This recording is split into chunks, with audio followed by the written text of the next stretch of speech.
So I don't use cap rates when we're looking at self-storage deals and opportunities to buy. Let me share with you why and what we do use. My name's Mark Helm. I'm the author of Creating Wealth Through Self-Storage, and I'm the creator of the Self-Storage Quick Start Academy, which houses the on-demand self-storage boot camp, which is designed to take you from wherever you are to putting your first self-storage facility into service. This is the exact material that we cover in the virtual and live self-storage boot camps, and you can take this training at your own pace. You can find out more about it at the link below. But I don't use cap rates today as we're looking at self-storage opportunities. Why? Well, they're very misleading, not very accurate, and it's not a good way for me to relate to what I can pay for what I'm seeing in the offering memorandums. So if you're not sure what we mean by cap rates, it's a concept you need to kind of get your mind around. There's a link below that will take you to an episode I've done explaining what cap rates are. They're a basic tool that the commercial real estate industry uses as we put a value on income-producing commercial real estate. Now, I'm not railing against using cap rates. I'm just saying that for self-storage today, for the small investor, especially doing value-add plays, and what we're seeing in these offering memorandums, when we see a cap rate, it's pretty much a meaningless number. It means nothing. So let me start by saying I'm not anti-broker. I'm a broker myself. We use brokers, and I think brokers provide a lot of value. But how self-storage is being priced today and valued, and what we're seeing in the offering memorandums, it's getting pretty weird. Let's dive into this and unpack this a little bit. So if you're looking at the simple way to relate to it is, let's say we're looking at a triple net lease. Let's look at a Walgreens drugstore. I would definitely use nothing but a cap rate in determining what I can pay for that investment opportunity. So how would you determine it? A cap rate or capitalization rate is basically what the rate of return a ready, willing, and able buyer will pay for a particular net operating income stream that an investment is kicking off. So let's dive into that a minute. So there's basically three components to determining a cap rate or a value using a cap rate. One is income. So let's look at the Walgreens. Let's say it's a 5,000 square foot building, and they're bigger, but let's just say it's 5,000 square feet generating $20 a square foot, and they're usually higher now. So that would be $100,000 a year gross income.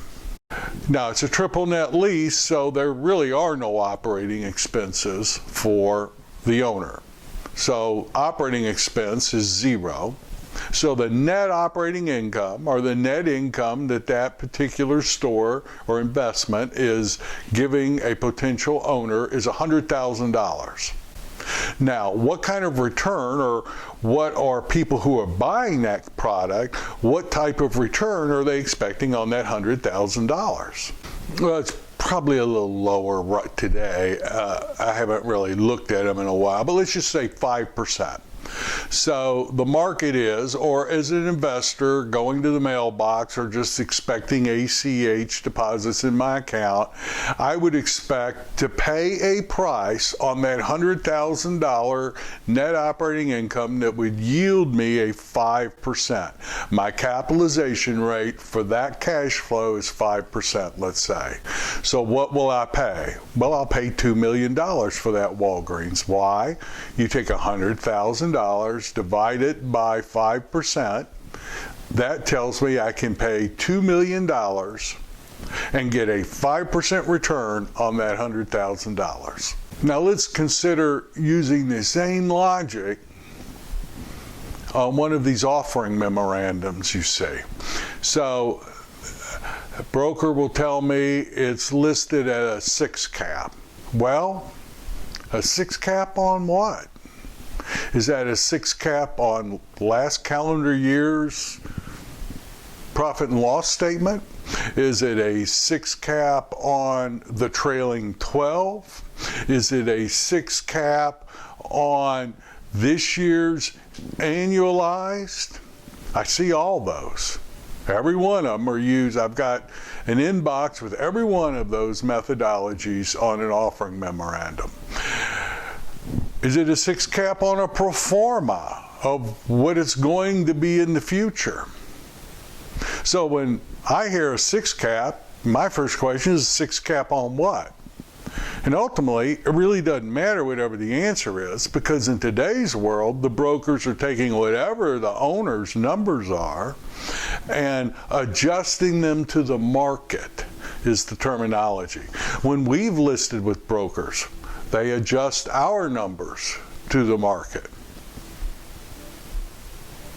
So in other words, I'm getting a 6 cap on mostly a fictitious number. Now, it might be a valid number. I'm not saying it's not a valid number, but it certainly ain't going to be my number. Certainly ain't going to be your number. Now, I do use cap rates when I'm using the Storage World Analyzer or running my performance for my potential ownership of that deal. And where I use cap rates is I'm coming up with what I think the future values are going to be. I don't use cap rates when I'm looking at what I can pay.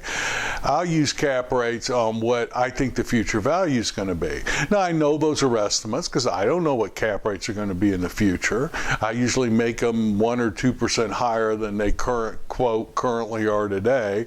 So if you can buy stuff today at a 6 cap, then I'm going to make future values a 7 or 8 cap. But using that to tell me what I can pay for a storage facility today is not how we do it. So what do we do? So basically we use 2 strategies and look at both of them. But I teach people today, in the boot camp, for example, I teach people that you create your benchmark numbers, and your benchmark numbers are ultimately indexed back to why you're getting in the self-storage business. So you create some benchmark numbers for yourself, and then that's your minimum. So as you're analyzing a deal and projecting the future cash flows, don't look at a cap rate on what the seller, the current owner, does. What we do is look at how we're going to operate it, and what are are they hitting our benchmark numbers at anywhere near the list price? And if they're not, what can we pay for it? So what benchmark numbers do you use? Well, that depends on you. So for example, when I came to in my mid-50s and realized I didn't have a retirement plan, I realized I had to create some serious money over the next decade or so. And I knew about self-storage, had been in the self-storage business, so I knew that was going to be my vehicle. Now at the time, I didn't have enough money to buy enough self-storage to create the amount of money I wanted to create for myself and my family. So I had to use other people's money. So my business strategy had me raising and using other people's money. So to a large degree, that defined what my benchmark numbers were.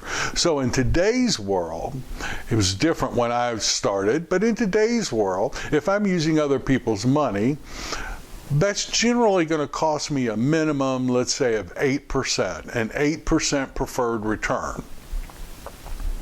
So that was one of my first benchmark numbers. As people put their money in my deal, whatever I've got to give them to attract their money, that was a benchmark number. The other thing I saw was people did not want to leave, storage can be a little slow and usually people who own storage own it for a long time.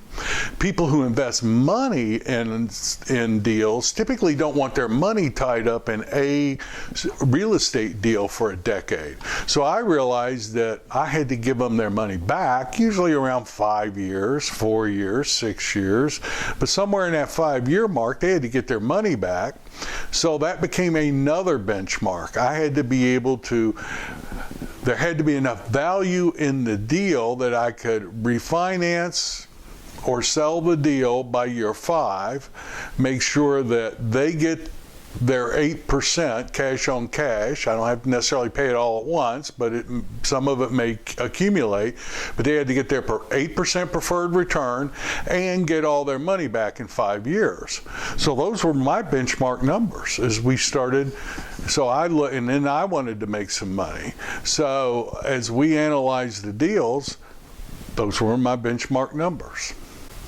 Now, I can look at a deal, and to hit my benchmark numbers, I can pay X. The guy sitting next to me might look at the exact same deal and can pay Y. Why? How can he pay a different amount? Because he's got different benchmark numbers. So saying that, and it could be a great deal for me and a terrible deal for the guy sitting next to me. But if we're using a 7 cap to determine what we can pay, we're going to miss a lot of opportunities. Now, you may say, well, I'm not using other people's money. Well, if you're using your own money, it's the same concept. What is the minimum cash on? You're investing X number of dollars in a deal. What do you expect to get on that cash on cash return? And what do you expect to create in terms of value? And a lot depends on how long you're going to hold it, why you're investing. I've seen some people who want to basically, they'll take no cash out now. Any extra cash, they want to pay that debt down so that when they retire in 7 years, that facility is debt-free or very close to debt-free. That's a valid benchmark number. In 7 years, 10 years, will I be able to pay the loan off with all of the cash flow from the project? Great model. Not our model, but a great model. Now let's look at another concept that you can use, and I do this as well. And the buzzword in the industry today is capital stack. Now that sounds very impressive. Sounds like a pretty sophisticated thing. Capital stack is basically just what is the money in the deal? What's the cost in your capital stack? So let's take my fictitious example.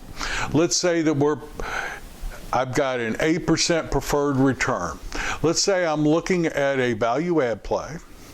Let's say there's a 30,000 square foot facility, and I think I can control it and close on it at $1.8 million. Now, that's not going to give me the return I need, but there's demand for an addition, there's more demand in that submarket, and I can expand that facility another 20,000 square feet. And so let's say that if I put in $55 a foot for that expansion, that's an additional $1.1 million. So my cost in this deal is $2.9 million. Now let's look at my capital stack. I'm raising 25% equity. That 25%, or that $725,000, is costing me 8%. In other words, my equity in the deal is costing us $58,000. Now, 75% of that is going to be in the form of a bank loan. Now, let's say I can get a 20-year deal at 4% interest today. 20-year amortization, 4% interest. So 75% of my capital stack is costing me 4%. And if you amortize that over 20 years, that's $158,161. That's the cost of 75% of the capital stack. By the way, bank money. It's going to be the cheapest money in almost every single deal in your capital stack. So my total cost of capital per year for that potential deal is $216,161. Now that's the cost. So let's say that in our expansion, we're putting in 30% climate control, 70% non-climate control. That blended rate in that market, let's say, is $12.50 a square foot. Let's look at the numbers. Gross potential income would be $625,000. That's 50,000 square feet at $12.50 a foot. Stabilized occupancy, let's say, is 88%. The income, once it's stabilized and we do the expansions, $550,000. Let's use 40% operating expenses. I want you to run your own real operating expenses, but for here, let's just say it's $220,000. So that gives me a net operating income of $330,000. My cost, $216,161. It's the cost of capital. The net income, the opportunity spitting out is $330,000. Would you do that deal? Would you make an additional $113,000 a year on top of your cost of capital? Now, I know we'll also set up a slight reserve fund, but in all essence, we're getting, $100,000 plus over the cost of the capital in that deal. Now, we'll run it a number of ways. I know there's some variables, but we'll run it a number of ways. But in essence, would you do that deal? We would. That's another way we check, and then I'll run it month by month, year by year. I'll change my assumptions. I'll look at any negative holding, cash flow that goes in on top of the 725. But we'll run and look at it that way. What's my cost of capital, and what will this asset yield me? So if I'm hitting my benchmark numbers and I'm getting a good profit on my cost of capital, that's a deal we'll do. I don't care what the cap rates are. What if instead of 8%, my cost of equity's 12? Rerun it.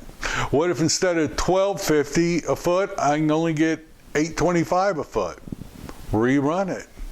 Instead of 4%, it's 5%. So 20-year loan, it's 25-year. Rerun it. This is how we decide what we can pay for a storage opportunity today. Whether you're building or buying, it's the same.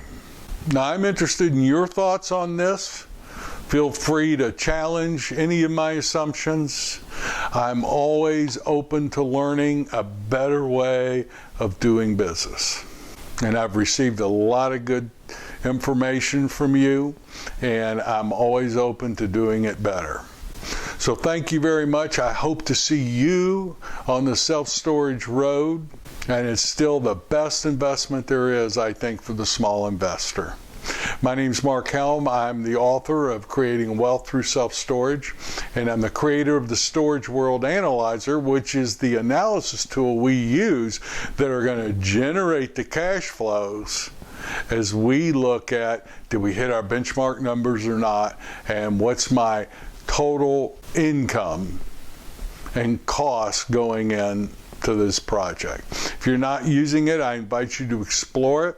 StorageWorldAnalyzer.com, Creating Wealth Through Self-Storage.com. Thank you very much, and I look forward to being with you next week.